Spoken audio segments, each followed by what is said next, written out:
Meus amigos e minhas amigas, bem-vindos a todos e a todas ao canal do Instituto de Economia da UFRJ. Eu sou Ronaldo Bicalho e esse é o seu Conversas sobre o Mundo Contemporâneo. Nessa edição 46 da nossa tradicional mesa redonda sobre os grandes temas da conjuntura mundial, nós vamos discutir um fenômeno que atinge o mundo todo nesse momento de saída da pandemia: a inflação. Nos Estados Unidos, nós temos a maior inflação dos últimos 31 anos. Na Europa, a inflação está 2 vezes acima da meta. Na Alemanha, encontramos os maiores picos de inflação em 29 anos. Na Rússia, a inflação atinge mais de 8%. Na Itália, a inflação bate o recorde dos últimos 9 anos. E na China, o índice de preços ao produtor, que mede o custo dos produtos vendidos às empresas, atinge o maior valor em 25 anos. Entre os fatores que explicam essa pandemia inflacionária, podemos encontrar quebra das cadeias globais de suprimento, explosão dos preços da energia, estímulos para a recuperação econômica sustentados pela expansão fiscal e monetária e pressões no mercado de trabalho. Enfim, dos descompassos da recuperação dos elos da cadeia produtiva global, até a busca de melhor qualidade de vida no trabalho, passando pelos custos da transição energética e pelo trade-off entre combate à inflação versus recuperação econômica, as explicações são múltiplas e variadas, enfim, ao gosto do freguês e dos interesses em jogo. É justamente esse tema que vai, sem dúvida, estar no centro do debate econômico nos próximos meses e talvez nos próximos anos, que nós vamos discutir nesse nosso Conversas sobre o Mundo Contemporâneo 46. Para isso, estamos aqui com a nossa mesa tradicional, composta pelos professores Luiz Carlos Delorme Prado, Eduardo Costa Pinto, Numa Mazati e Eduardo Baixa. Enfim, a nossa mesa de sempre nesses programas do Conversas. Bem, antes de começar a rodar essa bola e rodar essa questão, gostaria de lembrar... Programa 46, que é o programa da volta do Botafogo à Série A. Né? Você está customizado, né? Uniformizado. Valeu, isso que é parceiro, grande Baixa. Eu achei que ninguém ia notar essa coisa discretíssima que eu estava aqui. Tá vendo? Um grande amigo tricolor. Fora a xícara, né? É, a grande xícara aqui também, botafoguense. Não, o Baixa entende isso porque o Fluminense já foi até para a terceira, né, Baixa? Então o Baixa tem essa solidariedade da solidariedade, vida. Mas nós, flamenguistas, desejamos empatia. Que esse momento se repita muitas vezes, Bicalho. Obrigado, Prado. Eu sei que você fala isso de coração. Vamos esperar o dia 27. Aí na próxima gravação a gente já vai ter algum resultado. Senhoras, enfim, gostaria de lembrar então a todos os nossos amigos e nossas amigas que nos acompanham aqui no Conversas, que esse programa ele também pode ser encontrado no formato de podcast. Basta vocês procurarem nos tocadores, né? Deezer, Spotify, Google Podcast, enfim, tudo isso. O podcast Canal IE-UFRJ, que vocês vão encontrar lá todos esses programas aqui do Conversa, mas também todos os outros programas do canal do Instituto de Economia da UFRJ. Bom, vamos lá, começando aqui o nosso jogo. Bom, começar aqui essa questão sobre o jogo da inflação. Começando isso com Eduardo Costa Pinto. Dudu, o jogo da inflação. Vamos lá, seu Bicalho. Boa noite, boa tarde ou bom dia, dependendo do horário que vocês estão assistindo. A gente está gravando agora à noite. Eu queria ressaltar, acho que um ponto do fenômeno que a gente está vivendo, algumas questões, mais do que respostas, para explicar esse fenômeno da inflação mundial. Primeiro, o quanto essa inflação é inflação mundial, ou ela tem especificidades em alguns países. Esse é o primeiro ponto. O que já dá para a gente identificar que, sim, tem uma aceleração dos preços das commodities metálicas, energéticas e minerais, tá? Sobretudo no período recente. A inflação também, sobretudo nos países periféricos, tem sido fortemente afetado tanto pela questão energética, quanto também pela questão dos preços de alimentos. Né? E aqui os países em desenvolvimento os periféricos, aí, sobretudo Brasil, Argentina e outros países da América Latina, essa inflação de alimentos, em certa medida, está associada tanto ao preço internacional de commodities, mas, sobretudo, a variações cambiais, tá? A desvalorização cambial de alguns países. O Brasil é um caso típico desse, né?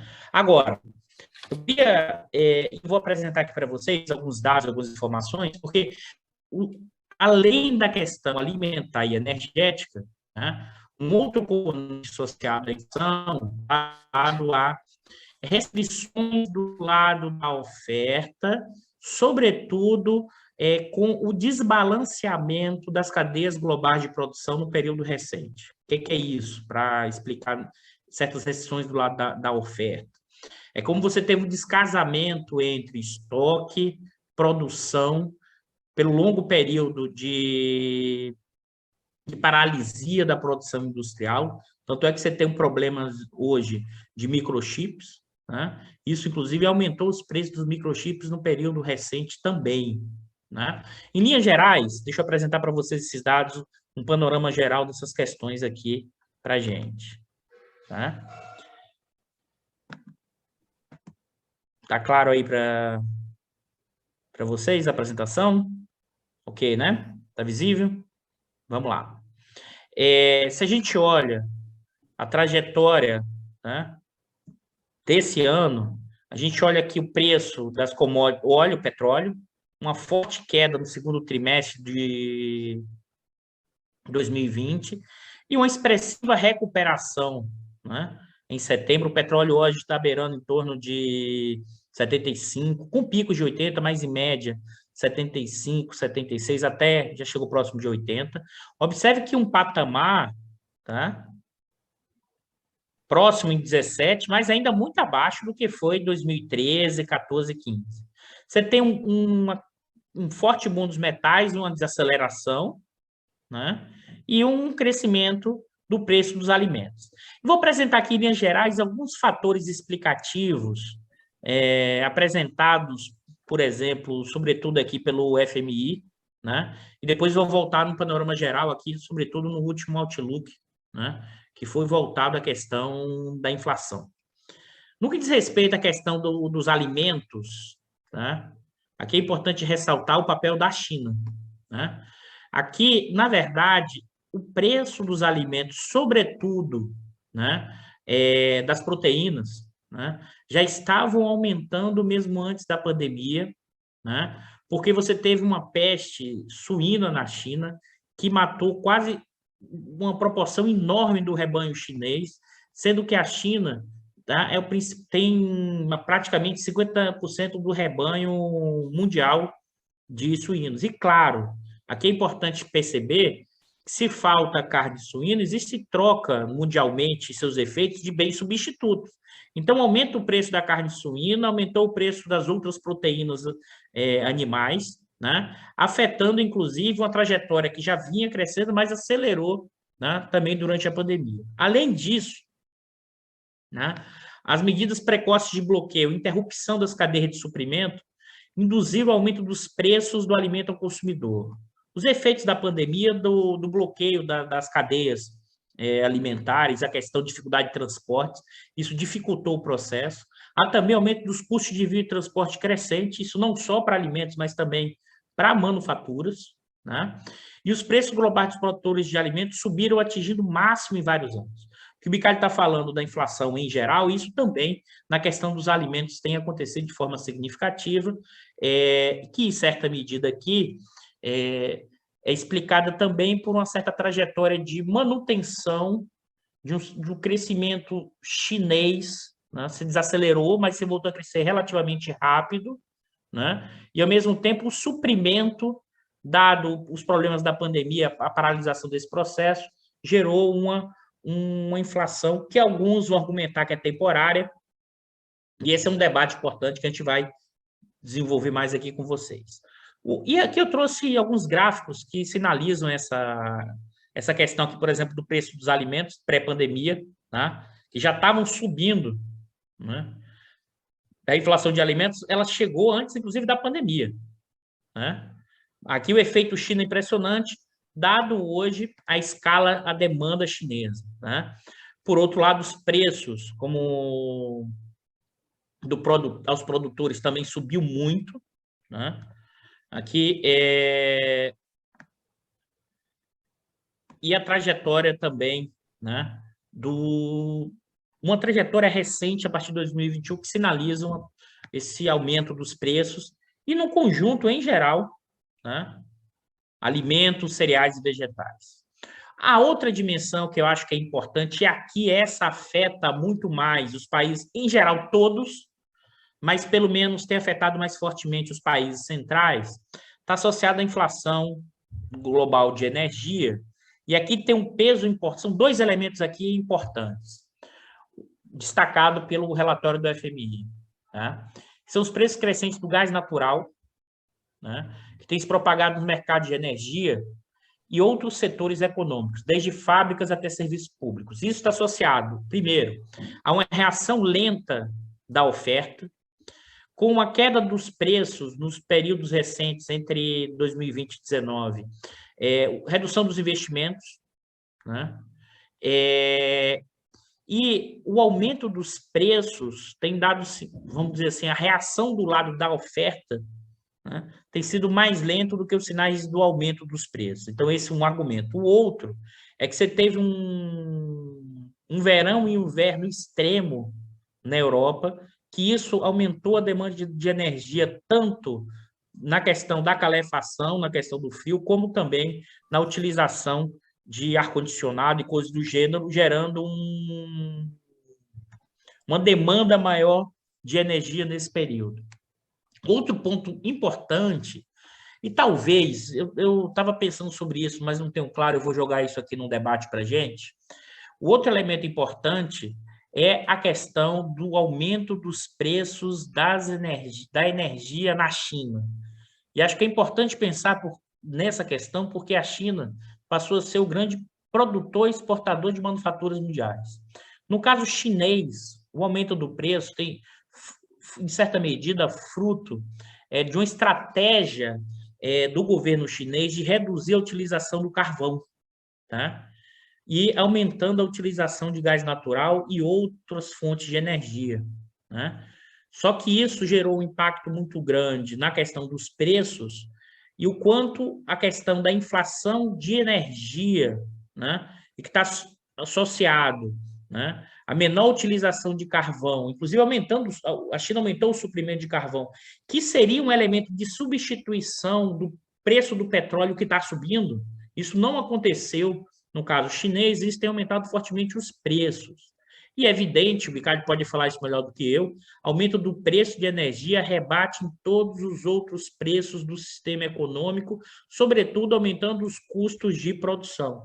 Então, haver a pensar o quanto esses aumento dos preços da energia na China, e dado que a China se tornou a fábrica do mundo, exportando manufaturas, o quanto isso, se não for revertido, pode gerar algum tipo de inflação de custos associado não só à energia, como foi no choque do petróleo de 70 direto, mas também nos custos das manufaturas chinesas, que passaram a ser uma fonte fundamental da oferta de manufaturas do mercado mundial. É a ver, não tenho certeza disso, estou levantando aqui muito mais para a gente debater mais para frente, que mostra aqui, por exemplo, a explosão de preço na curva do gás natural, né? Uma explosão significativa, e as projeções aqui do preço do carvão no escala menor, o forte aumento do gás natural e do petróleo. É evidente que o FMI espera uma queda, né, nas projeções de 2020, 2021 e 2022. Aqui tem todo um debate, a gente vai voltar nesse ponto, que supostamente essa inflação seria apenas uma inflação temporária, tá? A ver. Nesse debate, acho que para mim ainda não está tão claro o quanto, por exemplo, essa questão energética na China, em termos de preço, pode afetar ou não custos de produção, e isso pode ser repassado uma inflação de manufaturas maior do que até então se vivenciou, porque só lembrando, né, um dos elementos importantes de inflação baixa dos últimos 10, 15 anos é o preço das manufaturas crescendo muito pouco ou decrescendo, dados os enormes ganhos de produtividade e redução dos custos da produção de manufaturas na China, né? A ver o quanto isso é transitório ou não, né? É para se pensar se isso pode gerar um efeito maior nessa dinâmica. Então, assim, eu queria muito mais apresentar e para fechar, assim, algumas inquietações e um panorama mais geral desses dados e algumas explicações que ainda não acho tão claras ou não estão consolidadas no que diz respeito se a inflação de mais longo prazo ou de curto prazo, ou seja, de reversibilidade, se as estruturas das cadeias globais, se tem ou não algum tipo de reconfiguração, ou é apenas uma restrição temporária de oferta, dado um desbalanceamento entre oferta e demanda, dado o que foi a paralisação durante a pandemia. Acho que esses são pontos importantes que a gente volta a discutir mais para frente. Valeu, Dudu. Obrigado pela sua primeira intervenção. Numa Mazati, bem-vindo, Numa. Mais um Conversas. Vou botar você nessa roda. O jogo da inflação. Boa noite, Bicário. Sim. Boa noite. Então, é um tema muito rico, né? De facto, o Eduardo, o Dudu já colocou algumas das questões fundamentais que são vinculadas a essa questão. O que acho interessante observar é que, de facto, a inflação tem se tornado, esse ano de 2021, um fenômeno quase global, ou seja, poucos países parecem escapar a isso. Só que queria fazer duas observações. Primeiro, é que é um fenômeno muito recente. Se a gente for olhar assim, as taxas de inflação assim, anuais, mas por mês, assim, a evolução da taxa de inflação anual a cada mês, a gente vê que, por exemplo, no caso dos Estados Unidos, essa inflação ela começa a disparar mesmo a partir de março de 2021, onde passa de o 1,7% no mês anterior a 2,6%, aí faz mais um salto em abril de 2021, aí lá também de forma anualizada, né, passa a 4,2%, até um pico no mês passado, em outubro, né, de 2021, onde atinge 6,2%. Então, o que a gente vê é que, na verdade, é um fenômeno que ocorreu, que se manifestou nos últimos 6 meses. Tá? Então, isso é só um elemento, só para dizer que bom, é muito recente. Como vai ser discutido ao longo do programa, provavelmente, difícil, por enquanto, dizer o quanto esse fenômeno vai ser duradouro ou não. Né? Eu acho que o Eduardo Bastian, por exemplo, vai comentar a esse respeito, entre outras coisas. Então, difícil dizer se veio para ser um fenômeno persistente ou se é só assim, um surto inflacionário que rapidamente vai ser esquecido, entre aspas, e a situação observada nas últimas 2 décadas voltaria, ou seja, uma situação da maior das partes das economias centrais com taxas de inflação muito baixas, né? E o outro elemento que é muito interessante observar é que, mesmo se tratando de um fenômeno global, há disparidades muito fortes entre as taxas de inflação que vão ser observadas nos principais países, nas principais economias. Tá? Sem fazer uma enumeração que seria fastidiosa de todos os países, é interessante observar, por exemplo, que, por enquanto, eu estou falando da inflação até o mês passado, a taxa de inflação anual até outubro de 2021, portanto, a gente observa que, no caso do Japão, temos uma inflação de 0,5%. 0,2%. Ou seja, o Japão, que lembramos, permanece, pelo menos em termos nominais, a terceira maior economia mundial, ainda é um país que escapa desse fenômeno. Bom, depois a gente vai observar que as principais economias europeias, França, Reino Unido, Itália e Alemanha, por enquanto, têm uma taxa de inflação abaixo de 5%, e no caso mais específico da França, Reino Unido é até abaixo de 3%. A Itália também. A Alemanha, que apresenta já uma taxa significativamente maior, de 4,5%.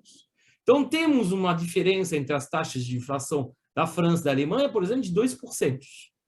Numa área econômica extremamente integrada, que ainda por cima usa a mesma moeda, tendo o mesmo Banco Central Europeu. Então, interessante, e vou fazer alguns comentários justamente relacionados a essas diferenças. Depois, se a gente for para os Estados Unidos, já há um salto significativo. Como indiquei, no caso dos Estados Unidos, a taxa de inflação se estabelece em 6,2%. No caso da China, as estimativas, que no caso chinês sempre são um pouco mais complicadas desse ponto de vista, seriam de 1,5%. Ou seja, de uma taxa de inflação bastante baixa. Tá? Já no caso de países periféricos, como México, Brasil e Turquia, estamos significativamente acima desses valores. Bom, o México está alinhado com os Estados Unidos, com 6,2%. Já o Brasil está com 10,7% e a Turquia estaria com quase 20%, 19,9%. Bom, depois dessa enumeração um pouco longa de dados, o que a gente pode observar? Que, de fato, se tratando de um fenômeno que afeta quase todas as economias, uma das poucas ilesas seria o Japão. Todas as outras têm tido em tendência ao aumento da inflação. Existem elementos globais que explicam esse fenômeno. E eles foram enumerados pelo Eduardo Costa Pinto. Ou seja, temos a inflação oriunda do preço das matérias-primas energéticas, petróleo, gás em particular. Temos o preço dos alimentos e depois temos os preços dos chamados bens intermediários, peças, componentes, particularmente semicondutores. Tá?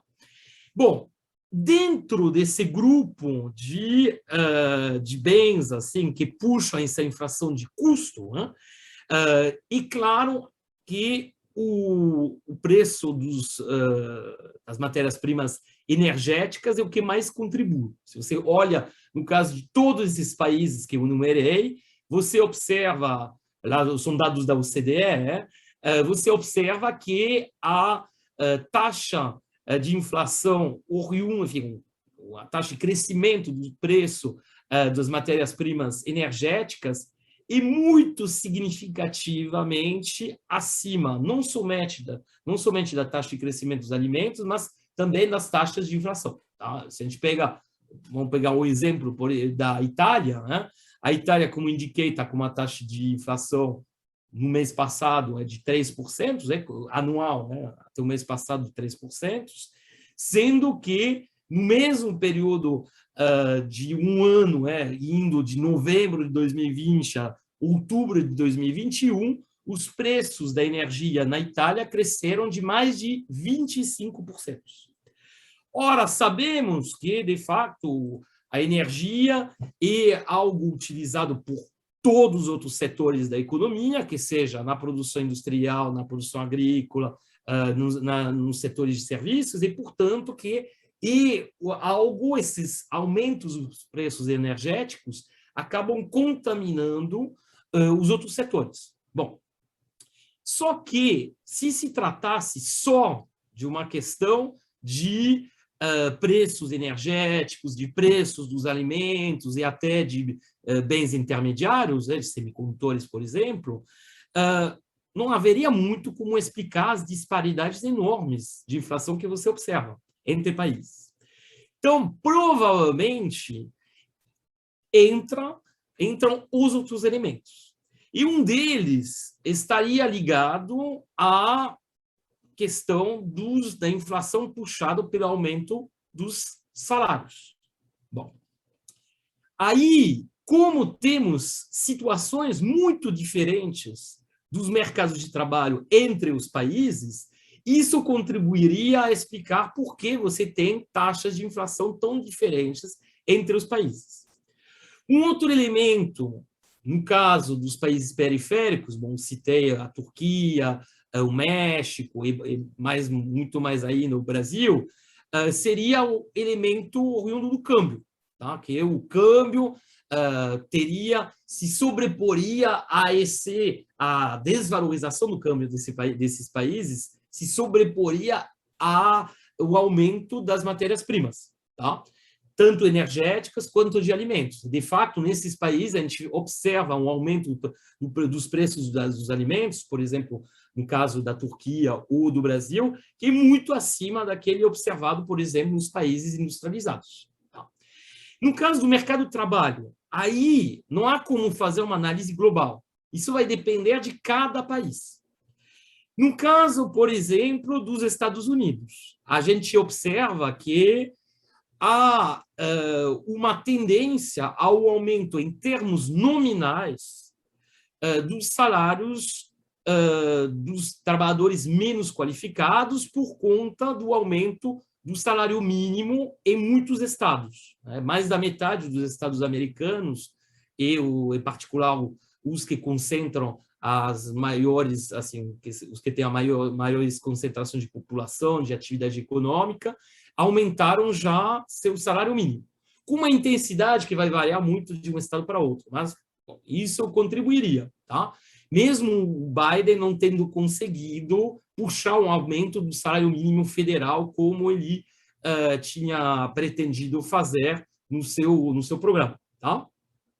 Se a gente pega o caso de um país como o Reino Unido, você tem tido fenômenos, por exemplo, de penurias de mão de obra, não diria não qualificada, mas pouco qualificada em certos setores. Por exemplo, motoristas de caminhão, por exemplo, setores de limpeza, de comércio, etc., que, em geral, utilizam muita mão de obra de imigrantes.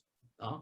Essa mão de obra, ela sofreu muito, ela saiu, em parte, do Reino Unido, a gente estava falando de quase mais de 1 milhão de trabalhadores que saíram do Reino Unido durante a pandemia, porque não tinha mais emprego, não tinha seguro-desemprego lá, voltaram para seus países de origem, em geral, na Europa continental, que seja na parte ocidental, oriental, e faltam esses trabalhadores agora. E tem como botaram ainda por cima, por conta do Brexit, travas para a entrada e para a legalização dos trabalhadores oriundos do resto da Europa, isso tem tido um efeito.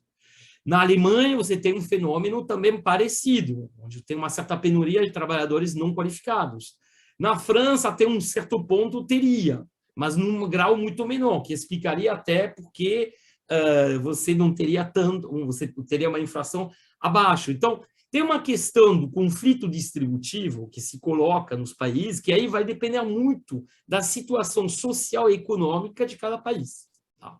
E, bom, imagino que ao longo do programa a gente vai falar de novo sobre isso, só que, por enquanto, é um fenômeno muito inicial, não dá para saber se vai se manter.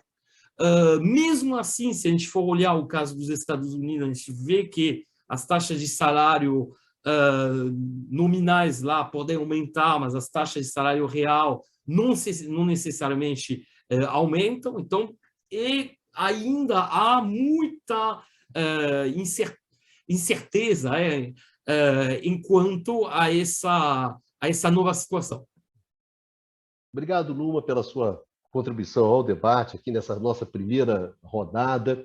Bastianzinho, agradecendo a sua lembrança, a ascensão do Botafogo à primeira divisão. Ao co-irmão, ao co-irmão. Pradinho, eu tenho que comemorar agora, que eu não sei o que eu vou comemorar no que vem, rapaz. Deixa eu comemorar aqui. Bom, Bastianzinho, uma das questões tem a questão da quebra das cadeias produtivas, né? Da sincronia das cadeias produtivas, tem questão da preço da energia, mas uma questão que é uma questão que é recorrente, essa eu acho que está no centro do debate, no centro da discussão, é onde o bicho pega mesmo, que é esse debate entre, olha, tem que ter uma política de combate à inflação. Então, para combater a inflação, tem que ter uma política monetária dura, uma questão fiscal apertada. E, por outro lado, fala, pô, mas se você fizer isso, você vai abortar o crescimento. E essa é a questão recorrente do debate americano, que até recentemente há uma pressão grande, né, em cima do Banco Central Europeu, e a Christine Lagarde falou, não, essa questão aí é transitória. Não é isso? Isso aí é transitório e eu não vou abortar o crescimento econômico em função de temores com inflação. E essa questão se repete em vários lugares.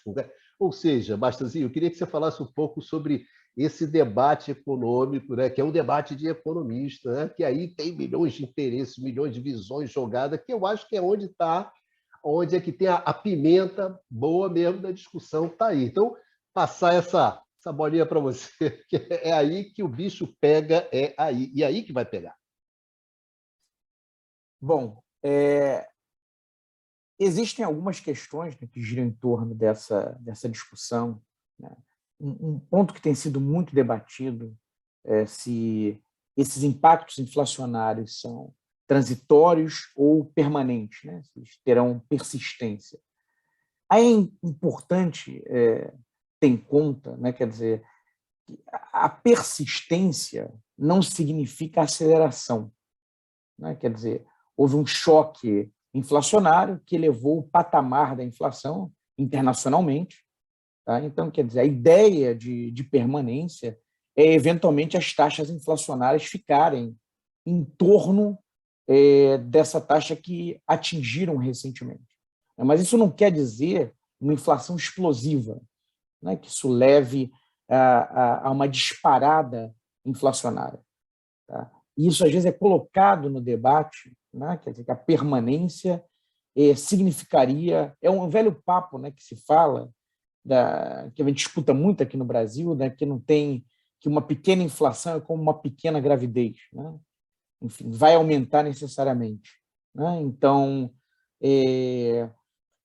esse tipo de percepção de que de que a persistência inflacionária, na verdade, vai levar a uma trajetória explosiva, é algo que volta e meia aparece no debate, e é uma ideia, digamos, complicada, né? Mesmo acho que dá para dizer equivocada. Não? Outra questão é a questão dos malefícios da inflação, né? E se a inflação, eventualmente, nos Estados Unidos ficar na casa dos 6%, 5%, né? Quer dizer, um argumento que, em geral, é apresentado em relação à inflação é que ela onera os mais pobres, né? E, de fato, há uma tendência a onerar os mais pobres. Tá? Agora, a questão de tudo depende da dinâmica inflacionária. Se há um tipo de inflação em que o salário real está crescendo, tá, os trabalhadores, em princípio, estão ganhando no processo. Tá? Não necessariamente é ruim para os trabalhadores ou para os mais pobres, né? Então, isso é importante ter em conta, tá, que a inflação é apresentada como necessariamente negativa, né? Necessariamente onerosa aos menos favorecidos. E não é necessariamente o caso. Não é necessariamente o caso. Então, é curioso observar que, muitas vezes, as economias atravessam longos períodos com taxa de desemprego, tá? com índices de pobreza elevados, índices de desigualdade elevados, e os economistas vão levando, né? vida que segue, né? Segue o jogo. Agora, basta a inflação ficar um pouco mais elevada que o pessoal já começa a falar, não, tem que botar o pé no freio, né? Tem que conter a inflação, é medida de urgência, né? Quer dizer, existe uma certa histeria, né? Um pânico, né? Pelo menos os nossos colegas de profissão costumam propagar quando a inflação começa a subir um pouco, né? Um pouco mais. Tá? Então, ainda que, na verdade, vários países estão registrando taxas recordes de inflação, é o caso da Alemanha, é o caso dos Estados Unidos, mas nesses países, grande parte desses países, a inflação ficou muito baixa por muito tempo. Tá? 6% de inflação não é 60%. Né? 3% não é 30%. Né? Então, e aí chega a pergunta que você colocou, né? Já há vozes se manifestando, tá? E alguns economistas consagrados, né, de muito prestígio, falando que tem que pisar no freio, né, que é urgente pisar no freio. Tá? E, diante do que foi colocado, é muito discutível. Tá? Até porque, enfim, como os amigos anteriormente falaram, quer dizer, existem elementos que são... existe uma pressão que digamos, está atingindo a todas as economias, que é global, que está ligada aos preços de energia. Tá? Também commodities agrícolas, mas principalmente preços de energia. Então, está atingindo a todos. Agora, a tendência é que, onde se verifica uma persistência maior desse choque, é porque isso está se propagando para os salários. Tá? E está se manifestando nos salários. Se nesse processo, né, estão acontecendo ganhos salariais, tá, essa inflação um pouco mais elevada não é necessariamente ruim. Tá? E, na verdade, aí, a pisada no freio vai fazer o quê? Vai exatamente enfraquecer, tá? Enfraquecer essas manifestações por, enfim, essas pressões de greves e pressões por aumentos salariais. Tá? Então, vendo o caso dos Estados Unidos, se eventualmente lá, e como alguns autores chegam a colocar, está acontecendo um ganho de poder de compra dos trabalhadores de baixa qualificação, tá? Se nós virmos a dinâmica dos salários nos Estados Unidos, tá?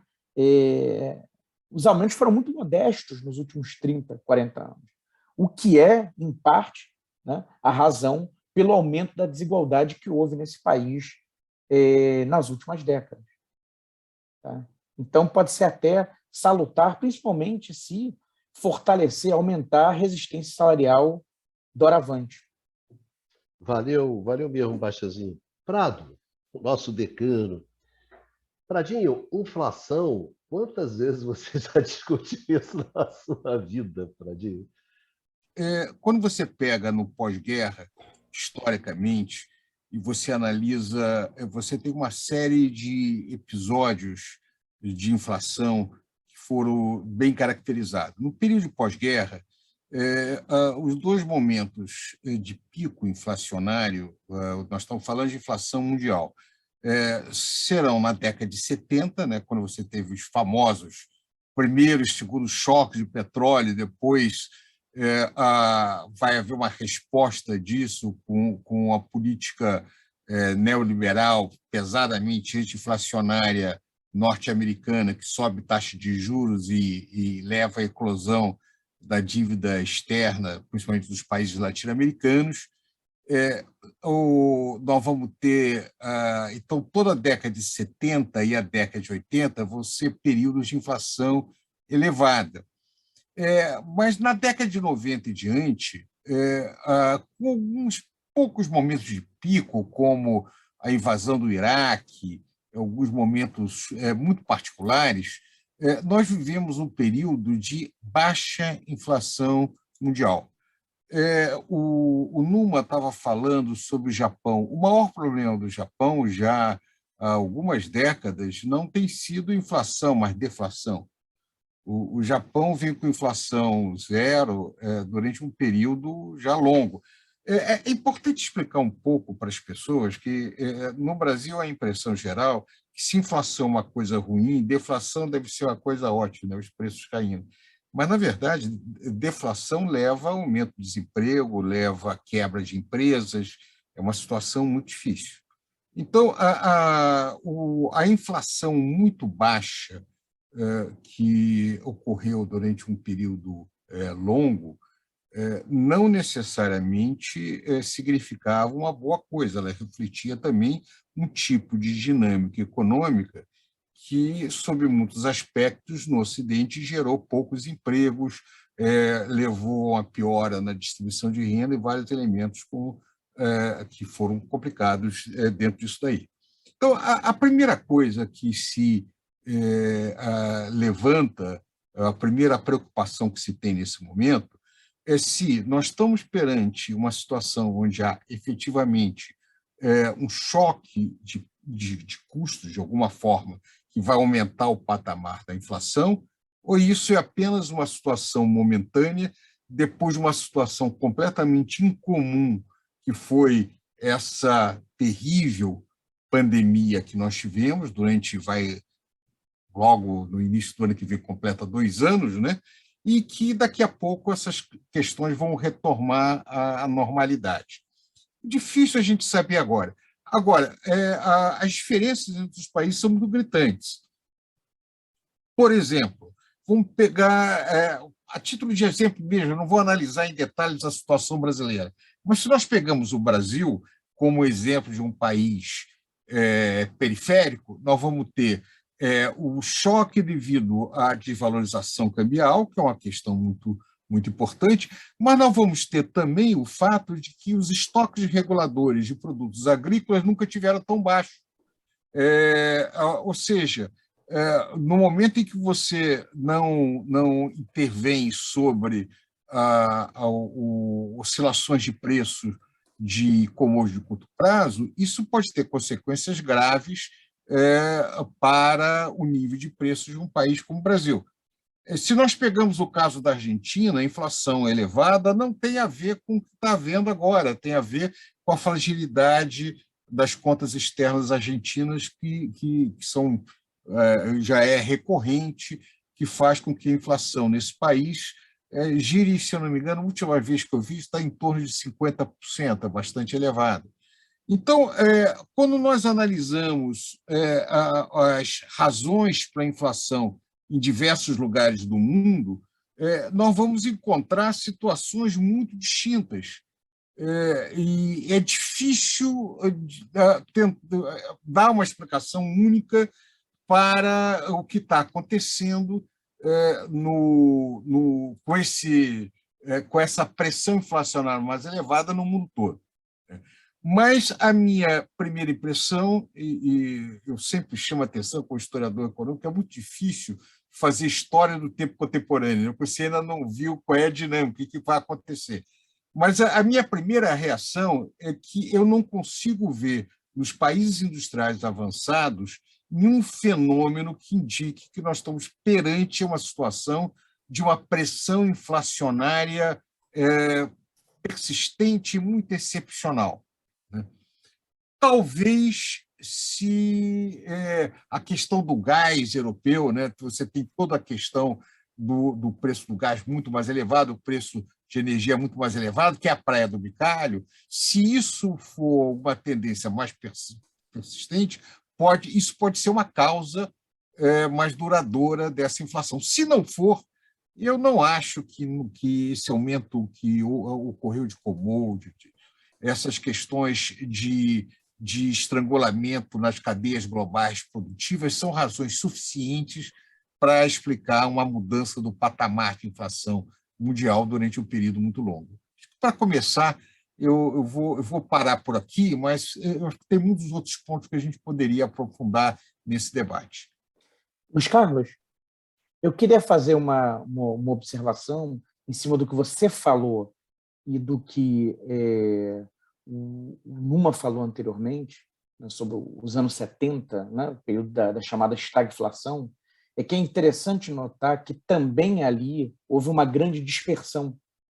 Quer dizer, houve uma elevação global da inflação, e pegando particularmente os países da OCDE, os países mais ricos, né, tem um estudo muito interessante do Colin Crouch, que é um sociólogo, mas que estudou a questão da inflação também, está no mercado de trabalho, e ele vai mostrar o seguinte, que países que tinham, digamos, uma estrutura de maior centralização sindical tiveram impactos inflacionários menores.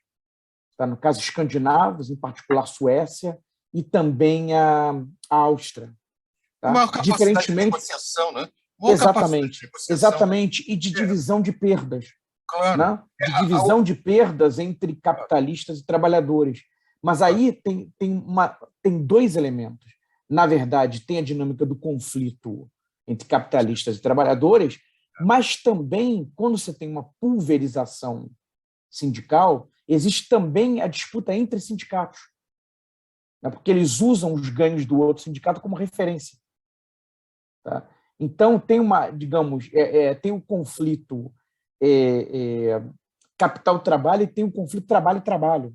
E capital-capital, porque também ao longo da cadeia produtiva que se apropria. Então, ele mostra isso. Que, por exemplo, na Suécia, né, o impacto inflacionário dos choques do petróleo nos anos 70 foi muito menor do que no Reino Unido, por exemplo. Tá? Mas o que é interessante, até aí puxando com a minha fala inicial, é que a dinâmica então dos salários é uma variável-chave, né, para entender a magnitude, né, do impacto inflacionário, tá, e também a sua persistência. Tá? Agora, isso pensando muito para o caso dos países centrais, até fazer aqui uma observação, talvez até mesmo uma retificação. Quando eu falo da persistência ligada ao salário, isso está muito ligado ao caso da dinâmica dos países desenvolvidos. Como o Numa também chamou a atenção na primeira fala dele, para explicar, por exemplo, esse salto da inflação no caso brasileiro, inflação em 12 meses passando dos 2 dígitos, a dinâmica da taxa de câmbio é fundamental. A forte desvalorização cambial, que é até esperada pela grande queda que foi promovida pelo Banco Central Brasileiro na taxa de juros. Tá? Uma queda, inclusive, demasiada, né, o que explica, ao menos em parte, essa grande desvalorização que houve por aqui. A inflação, só um último dado, Luiz Carlos, inflação no Brasil, nos países do G20, ela hoje é a terceira maior. Né? Ela só é menor do que da Turquia e da Argentina, que já vive com um problema inflacionário há pelo menos uma década. Baixa, eu acho que você tem razão que o câmbio isoladamente é o fator mais importante, mas a questão... Não é isoladamente, é a combinação de um elemento que é global, que é o choque nos preços de energia, combinado à desvalorização cambial.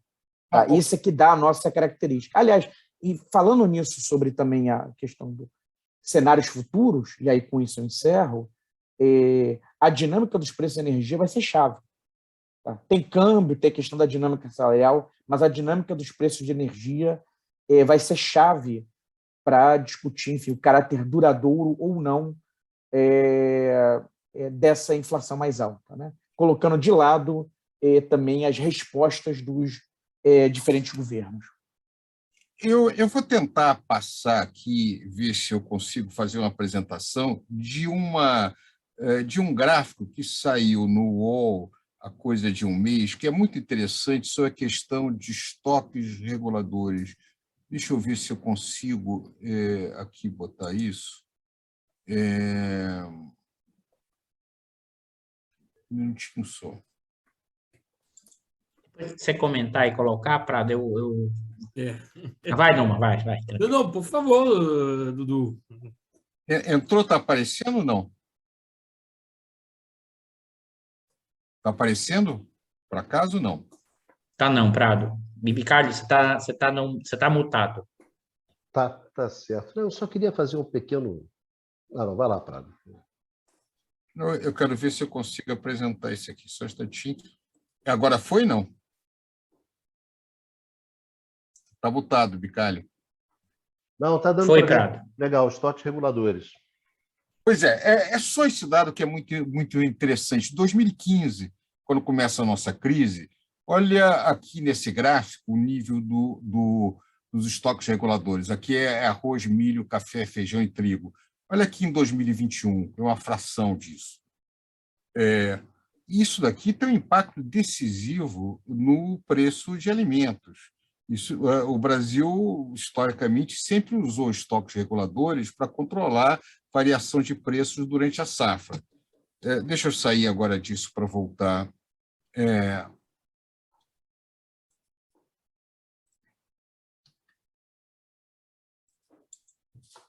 Desculpe, gente. Como é que eu saio?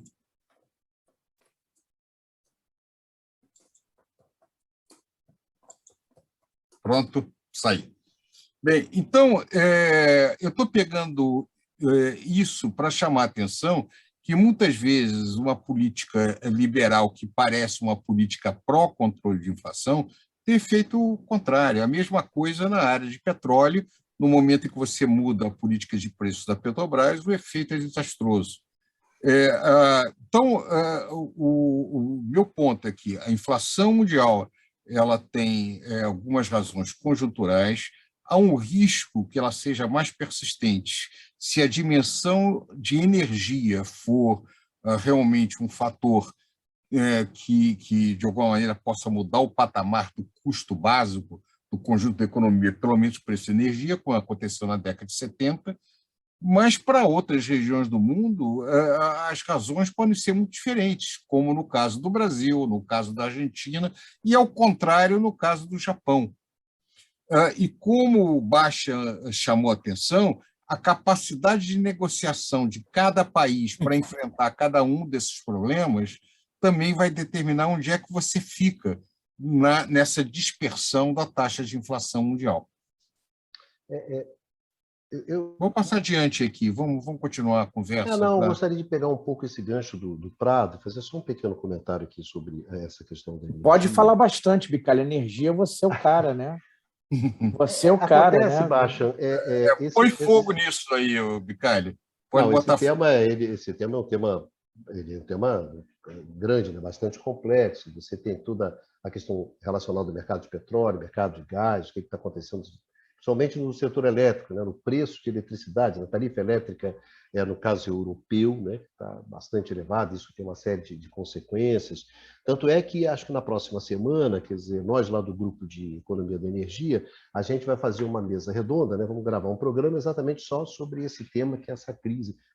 Você tem uma crise de energia nesse exato momento no mundo, isso é um fato real, concreto, e a gente vai justamente discutir isso lá na mesa redonda do Grupo de Economia da Energia, que tem outros caras que sabem de outros setores, né? Enfim, e isso vai para o canal na semana que vem. Agora, o que eu pegando... Existem questões que são questões que dizem respeito à oferta, demanda de petróleo. Você espera que daqui a pouco, digamos assim, a produção de petróleo americana ela tem uma reação e você vai aumentar a produção americana, então você já começa a fazer uma conta de chegada. As questões relativas ao gás específicas, por exemplo, a chegada do gasoduto, né? O Numa, do gasoduto russo, lá, né? Chegando na Alemanha. Deve ter sido um problema. Nord Stream 2, enfim, existem questões que são essas questões... E aí entra na dimensão geopolítica, né, Michele?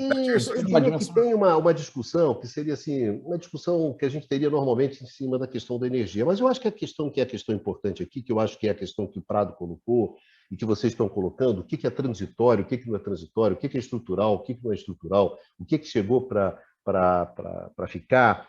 Eu acho que tem uma questão, que é essa questão, que eu acho que é a questão central aqui do problema da questão da energia, que é o problema da transição energética. Quer dizer, você sair dos combustíveis fósseis e você ir para as energias renováveis, justamente pressionado lá pelas questões associadas à mudança climática, né? Bom, nós estamos na semana da COP, né? Da COP26, a mudança climática, aquecimento global, essa discussão toda. É evidente que o que está acontecendo? Essa transição, ela é uma transição complicada de você fazer. E por mais que você fale assim, tem umas coisas assim de tudo é muito muito fashion, né? Ah, não, você tem fundos financeiros hoje que investem em energias renováveis, né? Essa coisa toda, né? O mercado financeiro é verde, bom, a Shell é verde, todo mundo é verde, tem uma certa... Mas, gente, essa transição é uma transição que tem um custo muito elevado. Então, uma questão que está sendo colocada agora é o seguinte: eu tenho problema de investimento. Por que eu tenho problema de investimento em gás, em petróleo? Ué, mas para que eu vou investir em petróleo? Para que eu vou investir em gás se esse negócio vai sair? Entendeu? Se esse negócio vai sair do jogo. Para que eu vou gastar essa grana enorme? Então, não. Aí começa aquela história. Não, então a transição ela não pode ir muito rápida, porque senão você tem esses problemas de desequilíbrios todos, entende? Então, eu diria que na questão energética, o Baixa, é uma questão em aberto. Eu não sei. Tá certo? Não existe nada simples em você tirar combustível fóssil e substituir esse combustível fóssil por combustível renovável. Quer dizer, existem problemas técnicos que são problemas que não são simples, quer dizer, você precisa de inovação tecnológica para avançar nisso. Existem questões econômicas relacionadas à precificação, a financiamento, que é uma coisa que não é simples de você resolver, né? Viabilizar os investimentos em energias renováveis. Existem questões institucionais, e eu acho que existem questões políticas de interesses. Se você imaginar a quantidade de ativos fósseis que você tem que, digamos assim, cauterizar, destruir no processo como esse, você tem uma ideia de qual é o jogo, né? Então, o que havia? Havia uma grande expectativa que nós sairíamos, lembra, da pandemia menos desiguais, não é isso? Que a saída seria menos suja, com tudo aquilo que aconteceu em 2009, não é isso? E que com crescimento, que nós não iríamos abortar, que nem abortamos o crescimento em 2009, e isso não está acontecendo. Então, eu acho que a questão fundamental que tem na energia é esse custo da transição. Olha, a transição não vai ser fácil de ser feita. Vai ter custos muito elevados e você tem, digamos, aí, como vocês gostam, um embate distributivo em torno de quem é que fica com esses custos. Eu acho que na energia, o pulo do gato está aí, o fulcro está aí. O que acontece? Digamos assim, o setor fóssil está usando essa saída para barrar a velocidade da transição, que é a velocidade da penalização da utilização do combustível fóssil. O que está em jogo aqui é a penalização do combustível. Vou penalizar os combustíveis fósseis e vou incentivar os combustíveis renováveis. Então, dentro do jogo, essa saída está sendo usada para... Está sendo? Porque a Shell, a BP, todo mundo é verde. Todo mundo é verde. O fundo, o mercado financeiro, tem verde para tudo quanto é lado, entendeu? Mas aí na hora que a coisa, o cara fala, não, tanto é que você está vendo artigos, não pode ser assim, tem que ser mais devagar, senão não vai dar, patatá, patatá. Olha o exemplo da China, né, que é o carvão, os chineses se ferraram, patatá, patatá, patatá. Entendeu? E, Bicalho, no dia 27 de novembro, botafoguenses, tricolores e vascaínos também serão verdes. Não sei, isso aí, isso é uma coisa de futebol que eu não acredito. Você é tricolor, Márcio, ponto. Porque se o Flamengo fizer 1-0, você vai falar assim, time do Palmeiras é uma porcaria, não vou torcer para essa merda não. Não adianta, o cara é tricolor, flamenguista, vitória, não importa. Mas enfim, Dudu, posso colocar uma questão aqui? Só, eu sei que você também acompanha muito essa questão da energia, mas eu queria colocar uma pequena provocação aqui. No caso americano, Dudu, saiu o artigo lá do Paul Krugman falando sobre a revolta dos trabalhadores americanos. Um pouco na direção do que o Neumann também colocou. Até com um nome pomposo, né? Que é a grande renúncia. No mês de abril, você teve 40 milhões de demissões voluntárias nos Estados Unidos, e isso continuou também, em agosto. Ou seja, a galera foi embora. Não é que foi demitido, não, se demitiu. E aí começa a discussão, não, porque a pandemia fez com que as pessoas valorizassem mais a existência, a sua vida. O Krugman colocou o seguinte, é porque nos Estados Unidos os empregos são merda pra cacete, entendeu? Então, o Krugman escreveu isso. Diante do emprego ruim desse, o cara falou assim, mas eu vou voltar para essa porcaria, entendeu? Eu vou voltar para essa precariedade, etc, etc. Então, tem Eu só queria colocar essa coisa da grande renúncia, porque como é um termo que está usando muito, e você começa a entrar, aí o pessoal, de repente, mas grande renúncia parece novela, né? Novela da época que eu era garoto, da Glória Magadã, essas coisas, a grande renúncia, parece nome de novela dos anos 70. Mas é o termo utilizado, ou seja, eu sei chamar a atenção o seguinte, quer dizer, estão acontecendo questões dentro do mercado de trabalho, então, na verdade, é isso que o Krugman está chamando a atenção, que a gente não identificou bem o que está acontecendo dentro desse mercado de trabalho, né? É claro que um trabalhador, para fazer essa grande renúncia, ele tem que ter bala na agulha, né? O cara aqui no Brasil, que está pendurado, sem emprego, ferrado, saindo para fazer o bico, que grande renúncia que ele tem, né? Também aí tem as margens, né? De você ser um trabalhador. Pagar as contas. Isso, exatamente. Era essa provocação aqui que eu queria colocar, porque como é uma coisa que está saindo, né? Não está tendo modificações no mercado de trabalho, a revolta dos trabalhadores americanos, sabe? Só essa provocação. Só deixa eu fazer um adendozinho, Bicalho, que bom, um economista que eu estava mencionando na minha fala anterior, desses que estão defendendo que tem que apertar, etc., a política fiscal monetária, é o Larry Summers. Fez um artigo no Washington Post, que saiu na segunda-feira, e um dado que ele coloca é que, nesse processo que você comentou, da grande renúncia, há trabalhadores, né, que estão mudando de emprego, pedindo demissão, estão indo para outros empregos, ganhando mais do que, digamos, 10% a mais do que ganhavam no emprego anterior. Claro, o Léo Samba ia se revoltar com isso. É muito difícil você pegar o histórico das posições dele. Da renúncia, enfim. Dudu?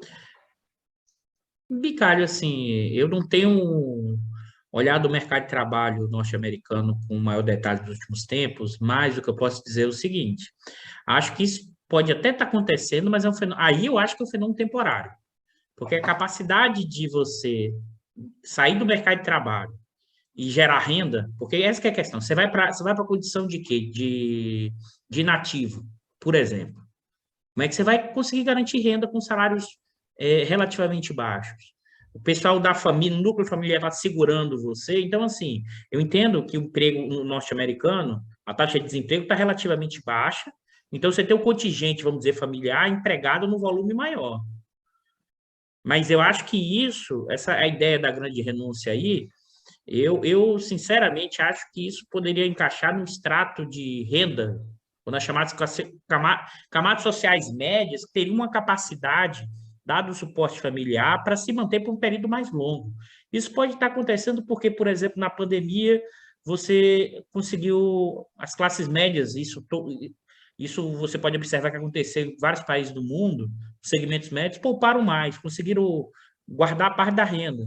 Então, eu não acho, na minha leitura, que isso é um fenômeno mais duradouro, no sentido de que estaria reconfigurando a possibilidade de uma redução da oferta de trabalho, porque o trabalhador tem que ter renda para fazer isso, né? Ele vai ter que ter algum tipo de renda. Então, acho que isso pode ser temporário. Agora, eu queria até antes, talvez acho que não está querendo voltar, eu vou acabar voltando um pouco nessa discussão, Bicalho. Eu vou deixar, Dudu, vou deixar depois. Você queria fazer uma micro. Pode fazer, não, pode fazer. Não, pode comentar. Relacionado a esse ponto e depois eu deixo você desenvolver seu argumento. Não, faça aí, não, tranquilo. Pode fazer, não.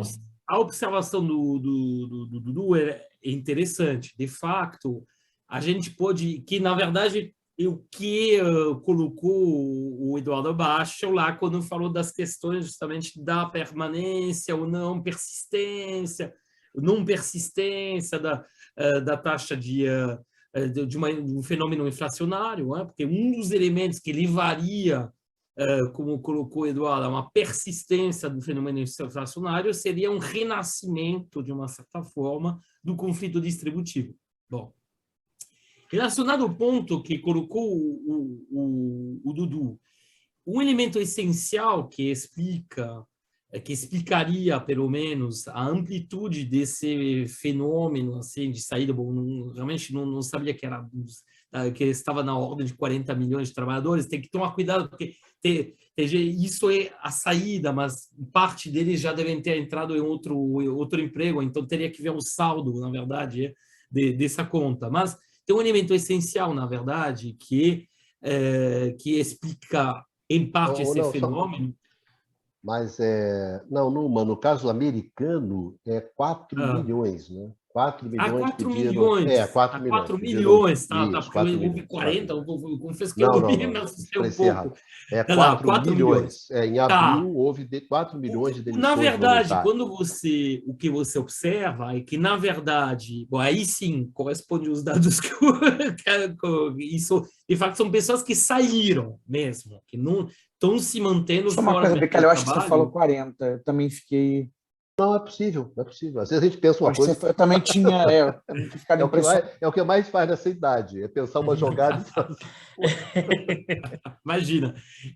Mas, então, essas pessoas, na verdade, em geral, pertencem aos estratos mais baixos em termos de qualificação, porque, na verdade, são pessoas que se beneficiam da manutenção ainda, né, de dispositivos de transferência de renda e de dispositivos compensatórios que são muitas vezes ligados à situação de cada estado, que a análise nos Estados Unidos é sempre muito complicado, como colocou o Dudu, eu sou como ele, eu não conheço, eu não tenho estudado tão a fundo esse mercado de trabalho americano, que é muito difícil, porque ele é fraccionado em estados, cada estado tem suas regras, cada estado vai ter até condições muito diferentes de acesso, por exemplo, ao seguro-desemprego, aos sistemas de assistência, por exemplo, na área de moradia, que são elementos muito importantes assim, né,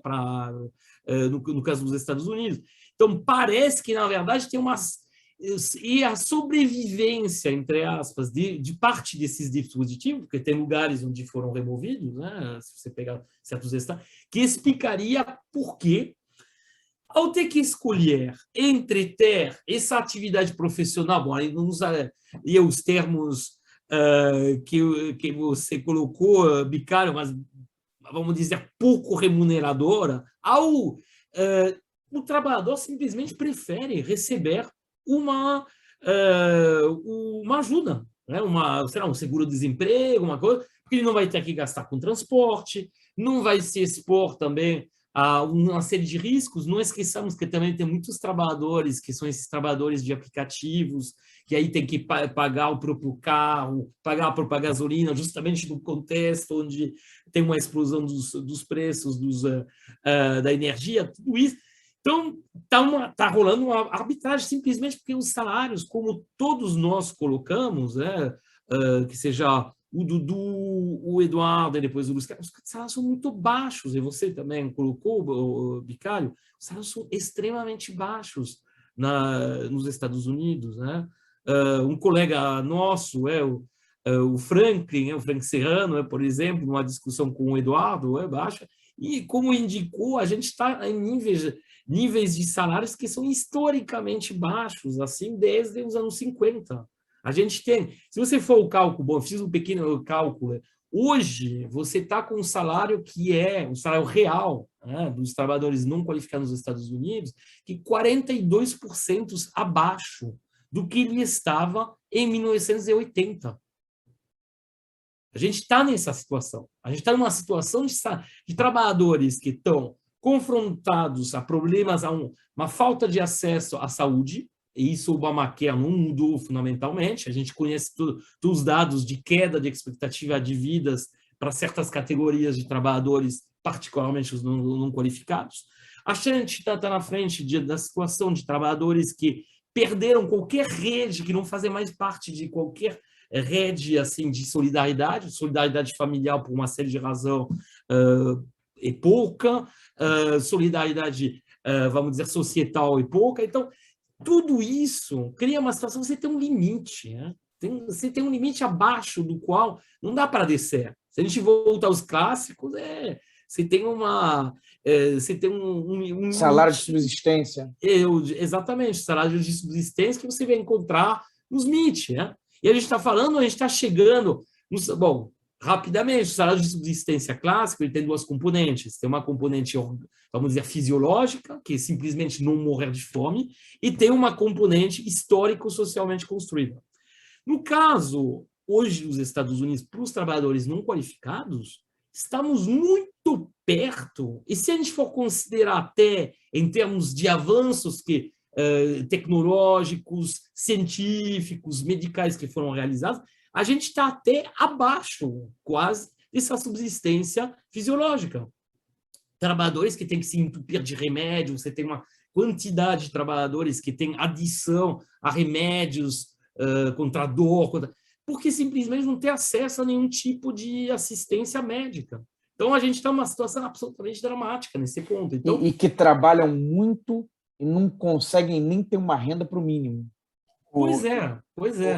Então, eu concordo, eu concordo com o Eduardo que é um elemento que pode desaparecer rápido, porque basta acabar com esses dispositivos de transferência, o que já aconteceu em certos estados, e já acabar com isso. Mas será que, aí minha dúvida, será que a gente não está chegando a um certo limite, abaixo do qual... Eu acho que sim. Quando você viu que o... Como? Tem uma parte, sim, só um ponto que eu queria chamar a atenção. Nos Estados Unidos, a própria vacina tradicionalmente é paga. Se você tem plano de saúde, o plano de saúde te reembolsa, mas se você não tem, você tem que pagar do seu bolso. Então, nós estamos vendo agora, o Brasil ultrapassou, inclusive, o nível de vacinação dos Estados Unidos. Uma das questões é que, historicamente, um país rico como os Estados Unidos não tem a tradição de que nós temos, por exemplo, de vacinas como uma política pública, chamando atenção para a péssima qualidade de vida dos trabalhadores não qualificados ou que não têm determinados acessos de empregos regulares nos Estados Unidos. Isso tem esse fator.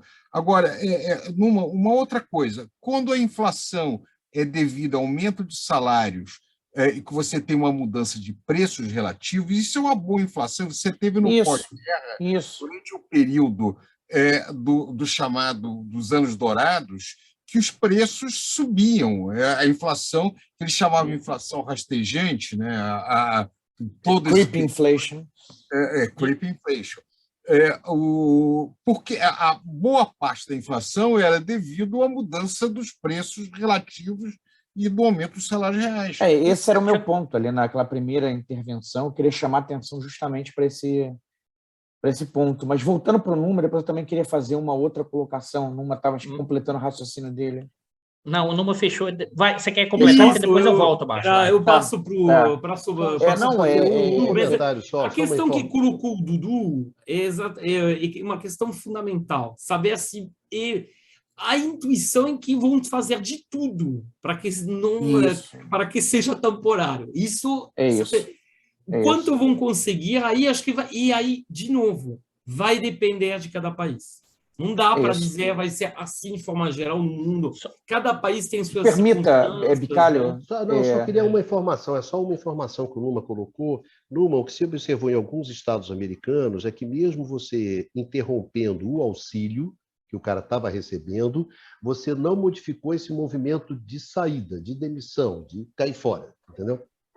Mesmo sem o auxílio. O ponto tinha comentado anteriormente que em 2009 houve grandes expectativas e no final frustrados, né? Nada mudou efetivamente. E agora, na realidade, a gente tendencialmente está indo na mesma direção. Mas esse elemento, essa possível volta do conflito distributivo é alguma coisa, não é nova, né? Na verdade, está ressurgindo, pelo menos no curto prazo, agora nessa saída da pandemia.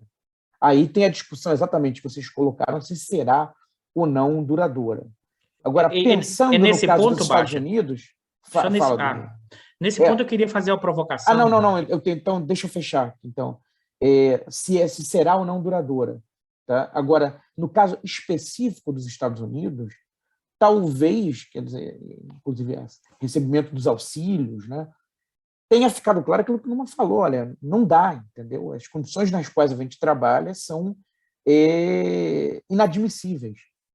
E, na verdade, não é que seja, que os sindicatos foram muito enfraquecidos a partir do governo Reagan, né? Mas não é que a coisa seja a representação dos trabalhadores, mas não é que seja acéfala. por exemplo, uma coisa que até que eu presenciei quando estava lá fazendo lá o pós-doutorado, uma grande manifestação de trabalhadores de fast food, em setembro de 2014, reivindicando um salário de $15. Tá? Não foi bem sucedida, mas foi manifestada por todas as cidades dos Estados Unidos. Tá? Por todas não, por várias cidades importantes dos Estados Unidos. Então, quer dizer, já existiu uma insatisfação latente. Né? Isso agora pode eclodir de maneira, digamos, mais sistemática, né? Mas haver. Definitivamente, concordando com Numa, né, o movimento todo vai ser no sentido de, né, colocar o gênio de volta para a lâmpada, né? De tentar fazer com que isso seja abortado, né? Na linha do que o autor que a gente gosta, né, quase todos aqui, pelo menos, Michal Kalecki, né, que falava exatamente dos processos inflacionários e da tentativa do movimento com pleno emprego, com pressões do mercado de trabalho, e que o movimento dos capitalistas era de tentar, né, impor novamente a disciplina aos trabalhadores, quer dizer, tirando o seu poder de barganha. Fala, Dudu. Eu queria trazer um ponto que o Bicalho trouxe. Eu sei que vai ter uma banca a gente vai ter um programa depois do grupo de energia, mas eu acho que tem um elemento que pode vir a se tornar estrutural, né? Estrutural não, mais de longo prazo nessa inflação, que teria um caráter mais geral. E eu queria ressaltar isso. Estou levantando uma hipótese aqui, não tenho certeza plena disso, mas acho que isso tem que ser olhado a partir da questão energética. E por quê? Tá? A questão energética, o ponto que o Bicalho apontou, eu queria reforçar. A questão da transição energética. Por exemplo, e mais ainda, a gente tem que olhar também a questão inflacionária com o deslocamento da produção industrial para a China. Ou seja, tem que olhar os preços das manufaturas do que está acontecendo na questão do custo de energia e o preço de mão de obra na China. Eu acho que, claro, que a gente tem que voltar para os 70. E por que eu estou falando isso? Porque, por exemplo, na hora que a China fez esse movimento da questão do carvão, né, você aumentou o preço do petróleo e de outros derivados, e eu olhei rapidamente aqui, isso aumentou o custo, por isso que o custo de produção, o índice do preço ao produtor da China subiu em todos os setores de manufatura. Então, se você tem uma dificuldade, vamos dizer assim, se você sai rápido para a transição energética, né, você vai ter um aumento dos custos de produção e na China, mais ainda, isso você pode exportar a inflação de manufatura. Os últimos 20 anos, o preço das manufaturas ficaram muito baixo. Então, até que ponto, e aqui eu acho que o imbróglio, eu acho que, como vocês falaram, a questão distributiva, no sentido salarial, a questão das cadeias pode se resolver. O problema é que se você tem esse aumento de custo, inflação de custo pelo lado da questão energética, isso, aí usando o Kalecki, pegando o markup, os custos diretos de matéria-prima e de salarial, o salarial está baixo, mas se pressionar os custos de matéria-prima, né, no contexto que esses capitalistas mantiverem suas taxas de lucro, isso vai aumentar o arroxo. Eu acho que eles podem aumentar mais ainda o arroxo. E se você não resolve essa questão energética, se for transitório, ok. Mas se você tem uma mudança de patamar, isso vai acirrar, né, o aumento dos custos, dos preços de manufatura, tá? E aí isso pode ser exportado para o resto do mundo, e aí, inclusive, isso pode até viabilizar, vamos dizer assim, a reindustrialização, mas num centro, só que com custo mais alto. Então, você vai aumentar os preços? Pode, não estou dizendo, não tenho certeza, tá, pessoal? Eu estou levantando uma hipótese que é o olhar a partir da questão energética, associado à transição e associado à questão da elevação dos custos, pode, não só nos países centrais, mas, sobretudo, na China, gerar uma inflação que a gente não estava acostumado, que era inflação industrial, né, do preço das manufaturas, que desde a entrada da China nesse processo, isso não estava no cenário. A gente tem que pensar sobre isso. Assim, é uma coisa, um alerta para a gente pensar. É um ponto muito importante, muito interessante, Dudu, que a ascensão chinesa, né, provocou uma mudança de preços relativos.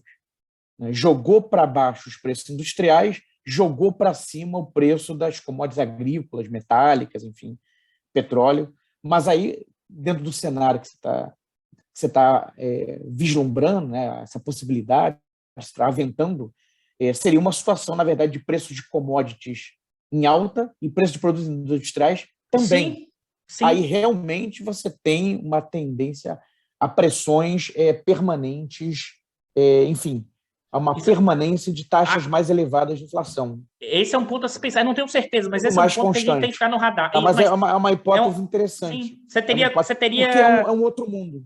Né? O mundo da ascensão chinesa é esse mundo da commodities em alta, industriais em baixa. Aí, isso seria uma nova configuração. Mas gente, queria pegar o gancho aqui, fazendo a minha função aqui como âncora, né? Que já temos uma hora e tanto. Não conseguimos acabar antes da meia-noite, né? É a nossa gravação. É o programa O Seu Companheiro na Madrugada, aquela coisa. Sexta-feira, 19 Mas tentando dar já encaminhando aqui a saída, né, do final do programa, é claro que esse tema, é óbvio que ele é um tema extremamente complexo, porque quando você, por exemplo, assim, o que eu ia pegar o gancho para colocar para vocês é o seguinte: a gente fala, você tem um problema de falta de sincronia, descoordenação, um problema da cadeia produtiva, que vislumbra num grau de globalização que você tem hoje, que antes você não tinha. Então, a pandemia, ela deixa... nós temos um problema aqui. Sim, mas e aí? Vai mudar essa... Tá certo? Vai deixar de operar dessa maneira? Quer dizer, vamos, então, voltar a ter algum tipo de produção industrial nos países desenvolvidos, em alguns países, em função da segurança, do abastecimento, etc. Mas, eu estou falando o seguinte, essa questão já estava colocada antes. Então, você está saindo da pandemia, tem essa questão aqui que estava aqui, ela continua aqui. Energia, a transição é complicada, não é fácil. Pode ter impactos de custos elevados, pode ser inflacionário. Bom, essa questão estava colocada antes, continua colocada agora. Gente, crescimento, né? Quantos programas nós fizemos sobre isso aqui? Não, agora a questão crescimento, geração de emprego, geração de renda, porque, na verdade, você não está entregando isso, tem consequências políticas, o crescimento da extrema-direita. Então, chegamos aqui, e aí? Questão do crescimento vai combater a inflação, patatá. E, finalmente, essa discussão que vocês tiveram sobre o emprego, um grau de precarização tão grande das condições de trabalho que faz com que o cara saia, não é isso? Abra mão de certas coisas porque não está aquilo. Ou então porque, claro, tem outro pessoal que é um pessoal altamente qualificado, na parte toda de tecnologia, etc, que pode se dar o luxo, não, só quero trabalhar de home office em casa. Tá bom, tá certo, etc. Tá certo, isso é outro departamento. Eu só estou falando o seguinte, a gente tinha uma série de questões que estavam colocadas, de tensões, dentro desse mundo contemporâneo, antes da pandemia. E a gente está saindo da pandemia com as mesmas questões, tá certo? Você entrou, tá com uma certa quantidade. Ou seja, a minha pergunta é o seguinte, quer dizer, quando o cara chega e volta e formula essa discussão, formula a discussão da inflação nesses termos, olha, a gente precisa de uma política fiscal dura, de uma política monetária estreita, porque a inflação é o grande problema, etc. Aí você fala assim, mas e o crescimento? Foda-se, a questão importante é isso aqui, patatá. Quer dizer, fumo, não encontremos ninguém, voltemos para o mesmo lugar. Para terminar, essa questão de que... O que é? No final, a discussão é isso aí mesmo? A discussão da inflação, olha, Negrão, esquece o resto, que o negócio vai aqui, pau.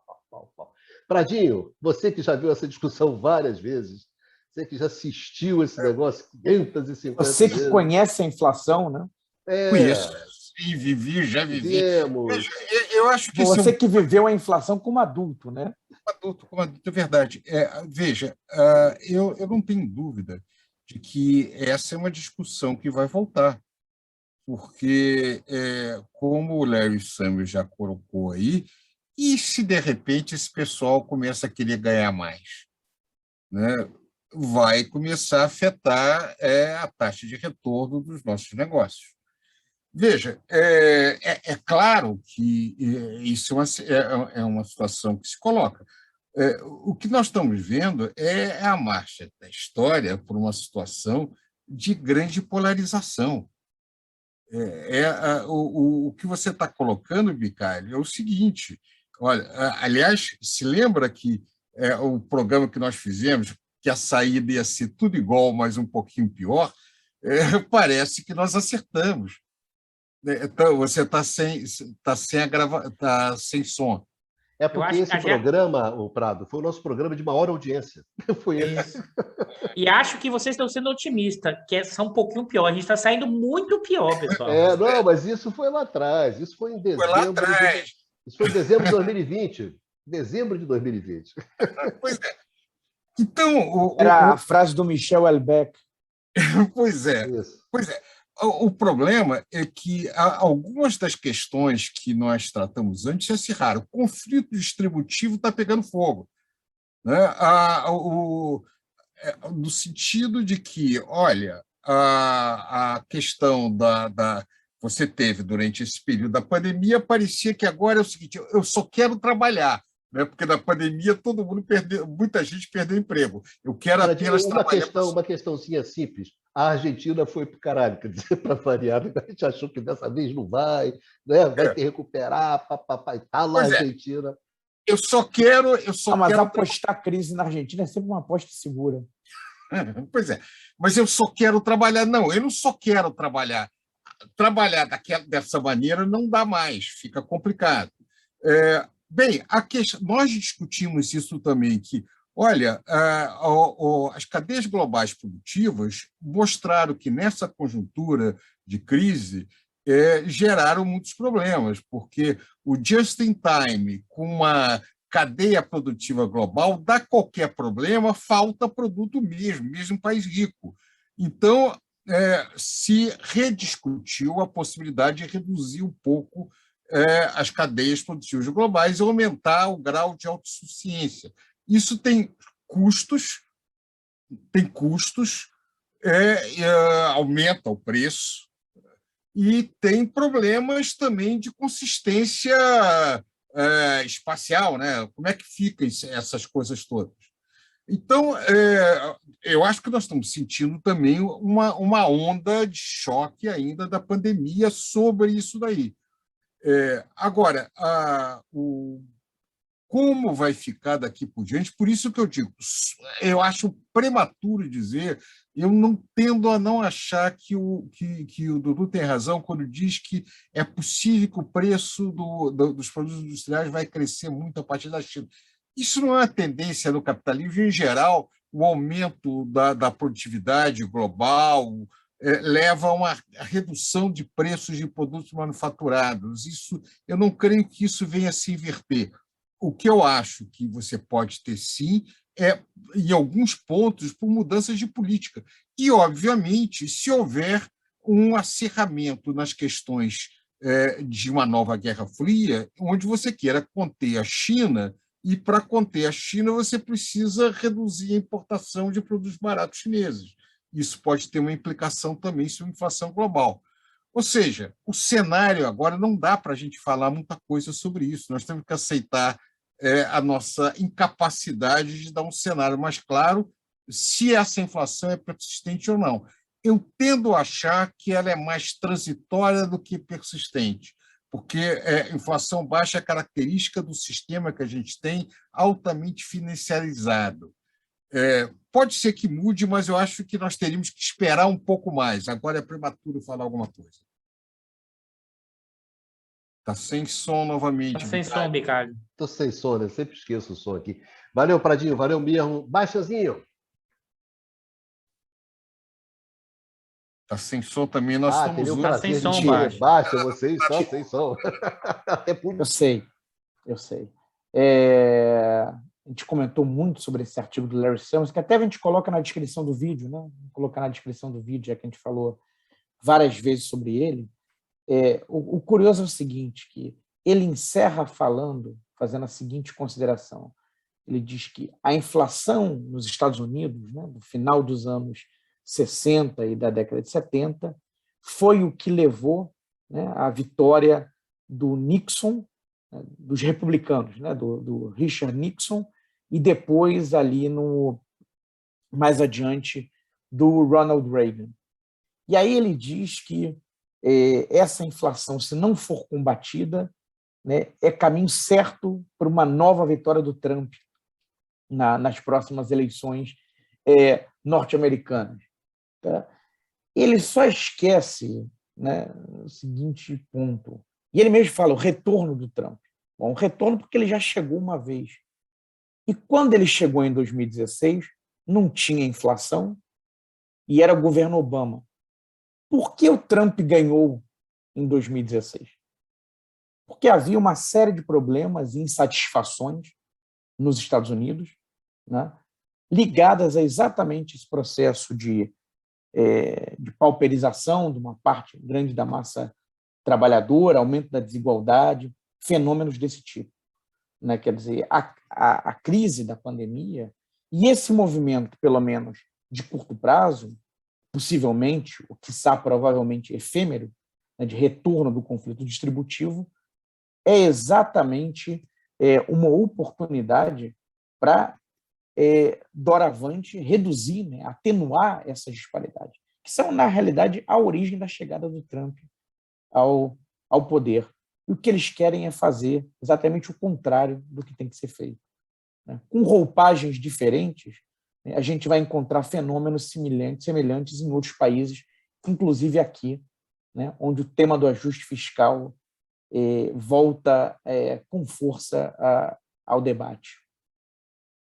Valeu, brigadão, Baixanzinho. Numa Mazati, tá o sua fechada aí no artigo. Pois é, difícil, na verdade, tentar fechar esse programa e tentar olhar essas perspectivas, porque como a gente colocou ao longo do programa, que seja através das intervenções do Bastian, do Dudu, do Luiz Carlos, tem, assim, estamos frente a um fenômeno que começou a aparecer, fenômeno que tem, na verdade, 6 meses. É tão recente que, bom, a gente identifica, como foi colocado já na primeira fala do Dudu, uma clara origem dos elementos da inflação de custo oriunda das matérias-primas energéticas e alimentícias, isso é inegável. Depois, assim, as disparidades de inflação entre países, as manifestações, assim, diferenças até importantes dentro do próprio espaço europeu de um país para outro, tenderiam a acreditar que existem outros elementos, como a gente colocou, provavelmente ligados ao mercado de trabalho.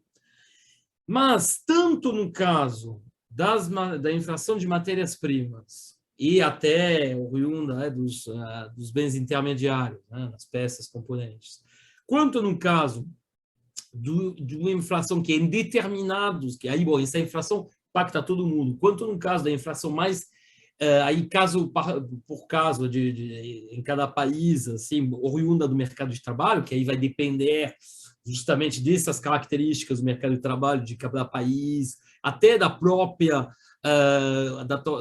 construção distributiva, porque se você compara o mercado de trabalho, por exemplo, dos Estados Unidos e da Suécia, bom, há diferenças enormes. Tá? Se você compara o salário mínimo dos dois países, vai de 1 para 3, sendo que tem a mesma renda média per capita. Então, isso mostra que se tem realidades da construção histórica do mercado de trabalho que, apesar de uma tendência geral a mais desregulação, a uma maior desigualdade na distribuição de renda, mesmo assim permanecem muito diferentes de um país para outro. E não é por acaso que parecem ser os países que liberalizaram mais seu mercado de trabalho. Ou seja, se a gente for pensar nos países centrais, Estados Unidos, Inglaterra, Reino Unido, Alemanha, mesmo se uma liberalização parcial, né, que estão atualmente atingidos da forma mais contundente pela inflação, por níveis de inflação mais altos. Então, isso demonstraria que justamente esses mercados, eu estou usando um condicional, mas tenderia a demonstrar que a pressão exercida para baixo sobre os salários, particularmente dos trabalhadores não qualificados.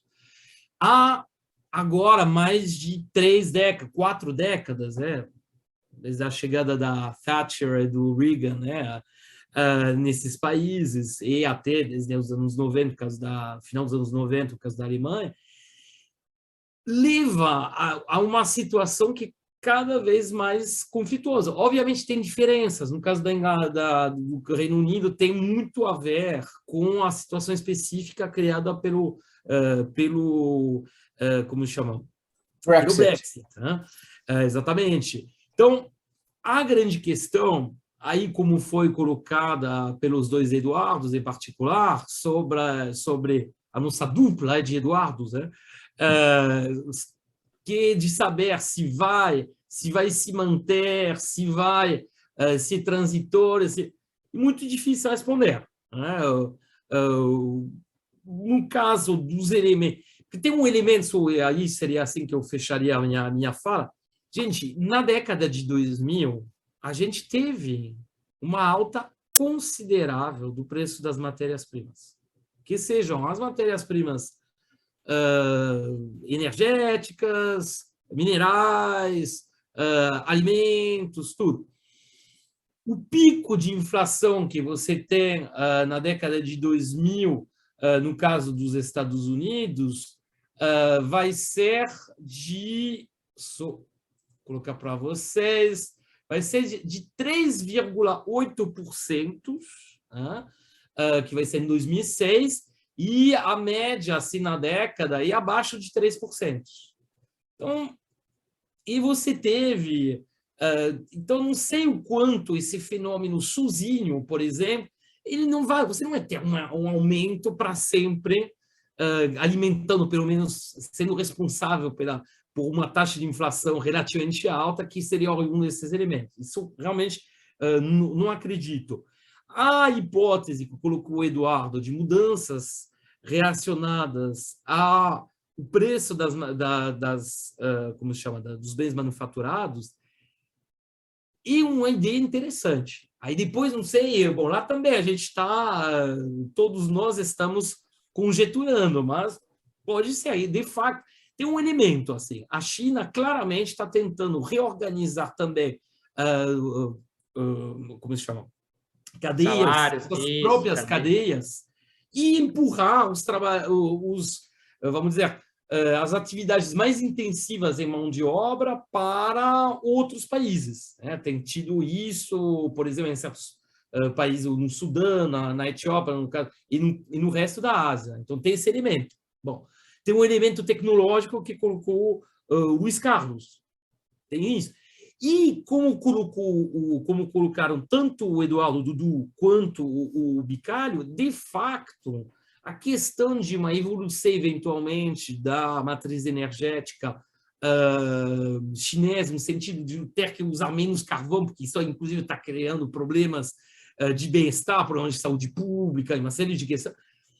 Isso pode ter, de fato, uma influência mais duradoura, mas certamente, como colocou o Eduardo Bastian, não geraria por si só isso um nível assim muito alto de inflação, muito persistente. Não teria uma espiral inflacionária. Poderia aumentar um pouco o patamar, o que mudaria muito. E aí passo a palavra para o nosso Dudu, o que poderia mudar muito aí se por alguma razão, e aí não seria um fenômeno geral, seria mais dependente de cada país, tivesse um surto no conflito distributivo. Mas isso é muito difícil, a gente tem muito pouco retrospectivo para já ir nessa direção. Né? Antes do Dudu falar, só um brevíssimo comentário. Tem uma categoria que necessariamente perde com a inflação, são os rentistas. Tem rendimento nominal, a inflação come o rendimento deles, se não tiver cláusula de indexação que proteja. Mas os rentistas têm título com causa de indexação, com certeza, grande parte. E esses aí não perdem da inflação, não, Baixa. Acho difícil, não. Viu, Baixa? Cláusula de indexação lá fora, mas, enfim, a preços. Bom, Vamos aumentar a taxa de juros, então, né? Como vou aumentar a taxa de juros, mas vou ganhar. Justamente, aumenta o juro e cai a inflação. Dudu, a chapa estava quente e a chapa continua quente, né? A China estava no centro do jogo e a China continua no centro do jogo. Eu vou pegar o ponto que o Neumann trouxe e juntar com a China, que é o seguinte, mesmo que aí, como o Baixa falou, que não tem uma espiral inflacionária, mas se você aumenta o nível em um patamar um pouco maior, e como você já alertado, já tem país que está com salário de subsistência, isso significa empurrar o pessoal para o salário abaixo de subsistência, ou seja, você não tem salários, os mais pobres, que não tem nenhum custo de reprodução da força do trabalho. E por que eu estou ressaltando isso? Dando um panorama que eu acho que é assim, a gente viu que essa inflação é formada por um conjunto enorme de vários elementos. Então, por exemplo, cadeias globais, custos de transporte. Acho que esse descompasso específico que tem oferta e demanda é temporário, na minha leitura. E acho que todo mundo meio que concordou com isso. Tem um rearranjo nesse processo. 2, a questão salarial, nesse sentido, como um instrumento da questão do custo, ele está muito baixo em quase todo mundo, com exceção do crescimento na China e na Ásia. A ver o quanto, e aí que é o ponto que eu queria que o Prado trouxe, a produtividade, sim, Prado, cai manufatura, mas você pode ter momentos em que os ganhos de produtividade não necessariamente são muito maiores do que os ganhos salariais. Isso pode gerar situações temporárias, mas esse temporário às vezes dura 10, 15 anos, 5 anos, a depender do tempo histórico, problemas nesse processo. Então, vocês têm toda a razão que é um momento muito curto esse fenômeno, é muito curto ainda. Mas eu estava olhando, Numa, os custos de, por exemplo, o preço de petróleo e energia na China deu um salto e o preço do índice ao produtor subiu muito. Eles vão ter que reconfigurar isso, não vai exportar, sim, inflação de manufatura. E aí, meu ponto é que se coloca o seguinte, acho que a questão chave, que não dá para ter certeza, é realmente associado à questão energética, que aí passa por questão de transição energética, aí passa por custos, e aí voltando para a China que você falou, Bicalho, o quanto a China faz esse movimento, e tem que olhar também, porque a China, o quanto os movimentos recentes, né, de tentativa de redução de precarização, de controle de aplicativos, isso pode também gerar efeitos salariais. Então, acho que essa combinação na China pode gerar, em termos de custo, pode gerar inflação pelo lado de commodities, sobretudo, para o resto do mundo e mantendo exportando inflação com preços de manufatura, né? E aquilo que você comentou baixo. E mesmo assim os preços de commodities subindo porque os chineses estão continuando a consumir mais. Será uma dúvida, não tenho certeza. Será que a China, dada a sua trajetória, não pode estar entrando em outro patamar de configuração que pode gerar reconfigurações em níveis de preço, em níveis maior? E isso vai mexer profundamente para tudo que é lado. Por quê? Porque você vai conviver com a inflação mais alta, com o pessoal já ganhando muito pouco, né? Em alguns países. E é claro, pode chegar num grau que aí, Numa, volto para aquela questão, é um grau de precarização tão grande que fica mais um efeito coringa do que uma organização do trabalho quanto capital. E aí, é isso que eu estou falando. Por isso que eu comentei o Bicalho Prado. Acho que a gente está saindo muito pior, por incrível que pareça, do que a gente entrou na pandemia. Acho que esse é um ponto. Mas o que eu coloquei aqui, pessoal, é muito mais hipótese, sobretudo nessa junção China, energia, transição, quanto isso pode ter um caráter de mais longo prazo. Porque acho que os outros fenômenos são conjunturais. Valeu, Dudu. Brigadão. Acho que a gente vai ficando por aqui, né? Esse tema de inflação é um tema quente, um tema de inflação, saída de pandemia, no meio de uma crise. Enfim, sem dúvida vai ser uma das questões que nós vamos voltar a tratar nessa nossa mesa redonda. Bom, para fechar, um agradecimento enorme aos nossos amigos, às nossas amigas, o pessoal que nos acompanha aqui nessa conversa, nesse debate. É sempre um prazer inenarrável, então, estar com esses nossos amigos e com os meus amigos aqui, né? Que nos mantivemos nessa mesa ao longo de toda essa pandemia. Então, esse dia de gravação, para mim, sempre é muito divertido, é muito legal tê-los aqui todos. Em Bicalho, essa alegria toda porque o fogão subiu, né? Óbvio, Chega, tá rindo que tá impressionante. Você acha que essa é alegria por causa do tema inflação? Essa porra que a gente discutiu aqui, maior pedreira, só tem merda pela frente, cara. Vocês são Botafogo, porra. Não tem muita coisa que falar isso. Bem, gente, um beijão a todos vocês e a gente se encontra aqui no Conversas, né, sobre o mundo contemporâneo no canal do Instituto de Economia da UFRJ. Se cuidem e vida que segue. Vamos em frente.